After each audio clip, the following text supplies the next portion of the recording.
What up, though, y'all? It's Chris. Appreciate you connecting with me while I'm out here getting my 10,000 steps in. So I'm doing a direct comparison. The last video was using the mic. This one is without the mic. So we'll all be able to hear what the sound difference is. You guys will, I will too. And I can make adjustments based on that. But let's get into the topic at hand. I see Travis Kelce's ex don't want to be called Travis Kelce's ex anymore. What's her name? Kalya Nicole. Very attractive sister. She's like a model / influencer. I know she was trying to do some kind of podcast.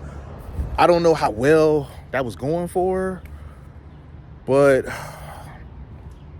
I don't know. This is a weird thing to me, her not wanting to be referred to as Travis Kelce's ex anymore, because it's her fault that she's referred to as that.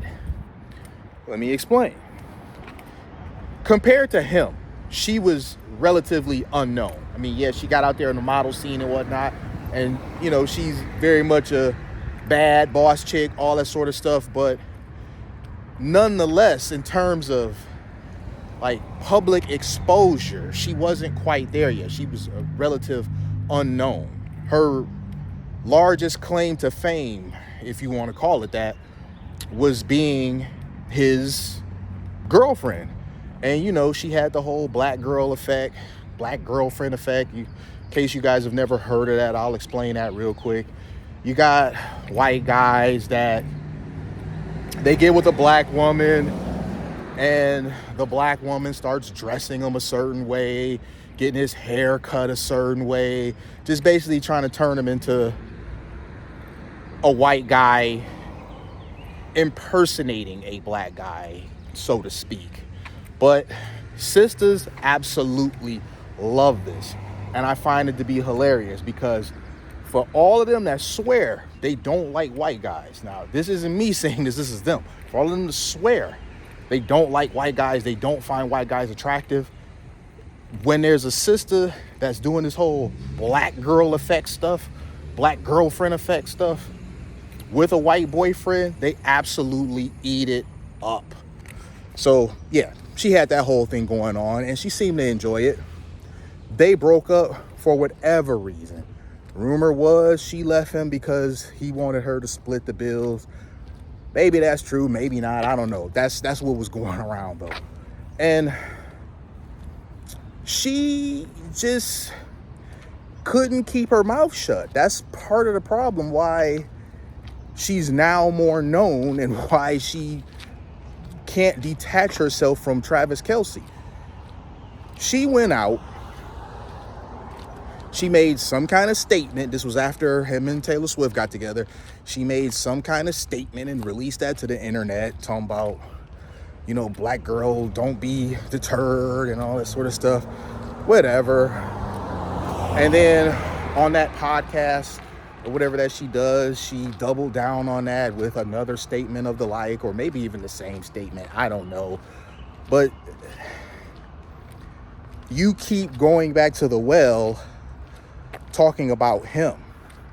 And then some other podcast she was featured on, she was basically giving some sort of warning to Taylor Swift about dealing with him.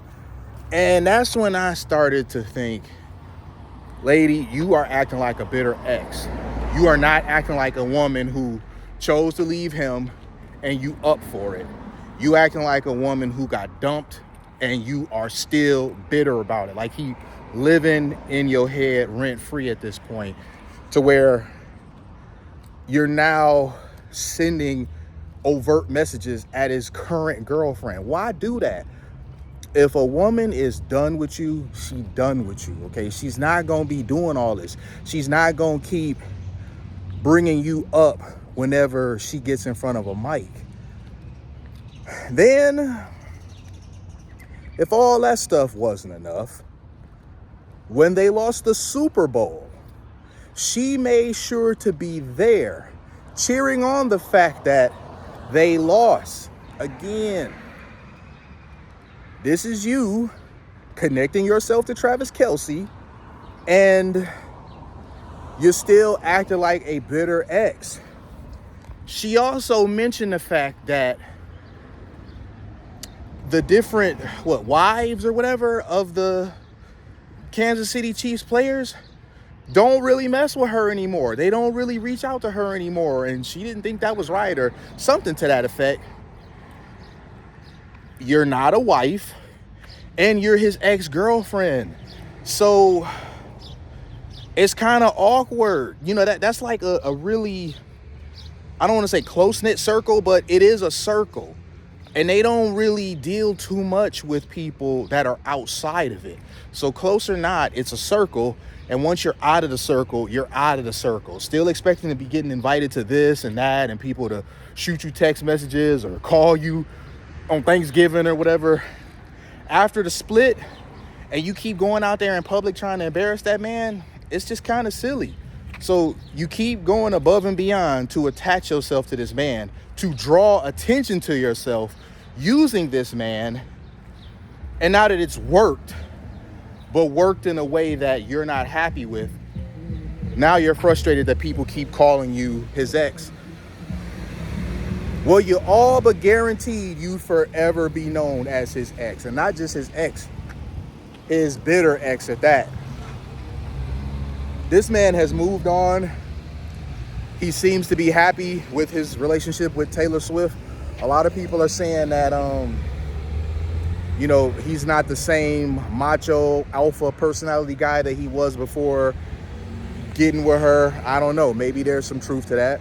There's something to be said about men when they get with liberal women that they tend to emasculate them a bit. So perhaps there is some truth to that. Nonetheless, he looks like he's happy. And since they're split, even though we've seen him consistently with Taylor Swift and now they're talking about getting married, we haven't really seen her with anybody. She'll share thirst trap pictures on the internet looking fine as hell. Man, she will share them. There's this set of pictures that she shared herself. Maybe it was like a month ago. She was on somebody's yacht. She was looking fine as hell. And people like, yeah, he fumbled her, yada yada.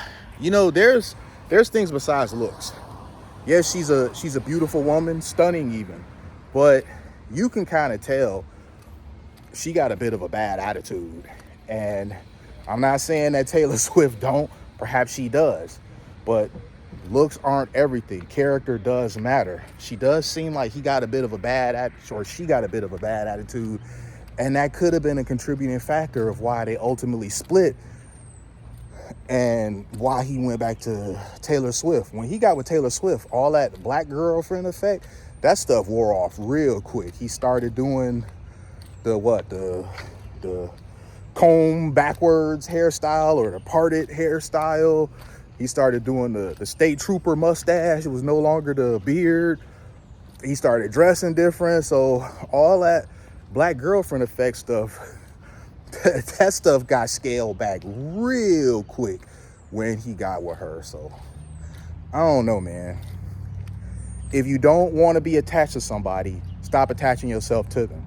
You can't spend the last year and a half, 2 years, estimated, talking about somebody every time you get an opportunity to.